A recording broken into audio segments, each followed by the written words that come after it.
সুপ্রিয় দর্শক আসসালামু আলাইকুম। কেমন আছেন আপনারা? নিশ্চয়ই ভালো আছেন। আজকের ভিডিওতে আপনাদের সবাইকে স্বাগত জানাচ্ছি। আজকে আমি আপনাদের সাথে শেয়ার করব কিভাবে বাচ্চার হাত পা ছোড়াছুড়ির অভ্যাস, কথায় কথায় রাগ করার অভ্যাসটাকে দূর করবেন। চলুন মূল ভিডিওতে যাওয়া যাক।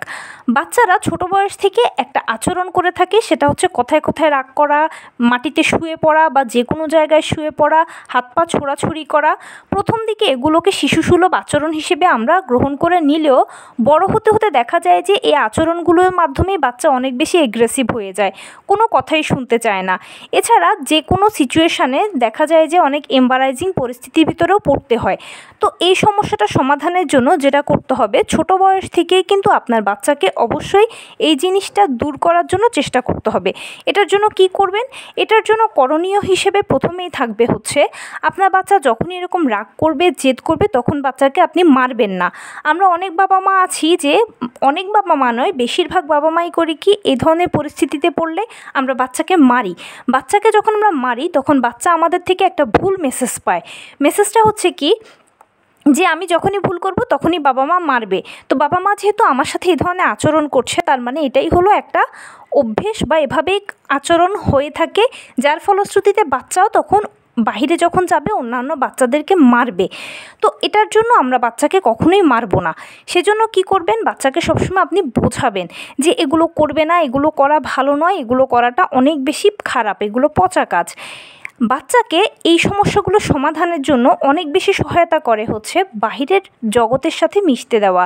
বাচ্চা যখন বাহিরে যাবে, তার সমবয়সী বা তার থেকে ছোট বড় বান্ধবের সাথে মেলামেশা করবে, তখন সেই জিনিসগুলো আরও অনেক ভালোভাবে রিয়েলাইজ করবে।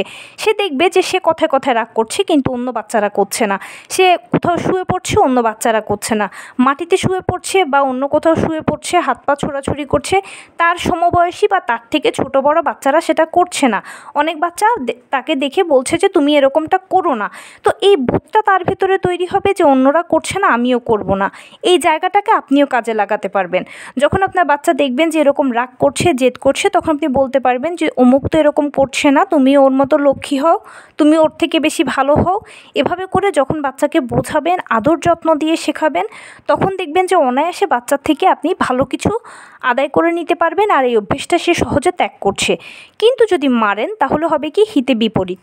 বাচ্চা আরও অনেক বেশি এগ্রেসিভ হয়ে যাবে, কারণ এখন সময় পরিবর্তন হয়েছে, যুগ পরিবর্তন হয়েছে, প্যারেন্টিংয়ের কিন্তু ধরনও পরিবর্তন করতে হবে। একটা সময় ছিল যে মারধরের মাধ্যমে শেখানো হতো, কিন্তু এখন যেটা বললাম যে প্যারেন্টিংয়ের ধরন পরিবর্তন হয়েছে, তাই এই পরিবর্তনের সাথে আপনি নিজেকেও পরিবর্তন করতে হবে। তবে বাচ্চাকে যদি শাস্তি দেওয়ার প্রয়োজন হয় তখনও দেবেন, কারণ খুব বেশি আদর দিলেও দেখা যায় বাচ্চারা মাথায় উঠে যায়। তাই অবশ্যই তাদেরকে আমরা প্রথমে বোঝাবো, সর্বোচ্চ চেষ্টা করব বুঝিয়ে জিনিসটাকে সমাধান করার। যদি দেখেন যে বাচ্চা তখনও বুঝছে না, তখন তাকে গঠনমূলক শাস্তি দেবেন। গঠনমূলক শাস্তি কেমন? ধরুন সে হাত পা ছোড়াছুড়ি করছে, আপনি তার দুটো হাতকে ধরে নেবেন, ধরে নিয়ে বলবেন যে দেখো, তুমি যে জিনিসটা চাইছো বা যেই জন্য এরকম রাগ করছো, আমি সেটা তোমাকে তখনই দিব যখন তুমি চুপ থাকবে। এরকম বাজে কাজ করবে না, পচা কাজ করবে না। এভাবে যখন বাচ্চাকে আপনি গঠনমূলক শাস্তি দেবেন, বাচ্চাকে ততক্ষণ ধরে রাখবেন যতক্ষণ সে স্থির না হয়। তখন সে দেখবেন যে ধীরে ধীরে স্থির হয়ে যাচ্ছে, সে বুঝতে শিখছে যে আমি কোনো কিছু পেতে হলে রাগ করা যাবে না, জেদ করা যাবে না। আমাকে যখন শান্ত থাকতে হবে, সুন্দরভাবে যখন বাবা মাকে বলতে হবে, তখনই বাবা মা আমাকে জিনিসটা আনন্দ চিত্তে দেবে। এভাবেই বাচ্চাদেরকে আপনারা শেখাবেন, তাহলে দেখবেন বাচ্চার এই অভ্যেসটা অনায়াসে দূর হয়ে গেছে। আর অবশ্যই ছোট বয়স থেকেই কিন্তু এই কাজগুলো করবেন, কারণ ছোট বয়স মানে হচ্ছে একটা নরম মাটির মতো, যেভাবে গড়াবেন সেটা সেভাবেই গড়বে। তাই ছোট বয়স থেকেই যদি আমরা বাচ্চাদেরকে ভালো মন্দ, গুড টাচ ব্যাড টাচের শিক্ষাটা দিতে পারি, তাহলে বড় হলে এই বাচ্চাদেরকে নিয়ে আমাদের আর কোনো টেনশন করতে হবে না। তো এই ছিল আজকের ভিডিও। কেমন লাগলো বলুন? যদি ভালো লেগে থাকে ও হেল্পফুল হয়ে থাকে তাহলে প্লিজ লাইক, কমেন্ট, শেয়ার করতে একদম ভুলবেন না। আর সেই সাথে আমার চ্যানেলটিকে সাবস্ক্রাইব করার বিনীত অনুরোধ রইল। পাশে থাকা বেল আইকনটি ক্লিক করে দেবেন, যেন আমি ভিডিও আপলোড করার সাথে সাথে আপনারা নোটিফিকেশান পেয়ে যান। যদি কোনো প্রশ্ন থাকে কমেন্টসে জানাবেন, আমি রিপ্লাই দেব। প্লাস যদি কোনো পরামর্শ থাকে যে কোন বিষয়ের উপরে ভিডিও বানালে আপনারা উপকৃত হবেন, সেটাও জানাবেন। আমি আপনাদের পছন্দের সর্বোচ্চ প্রায়োরিটি দেব।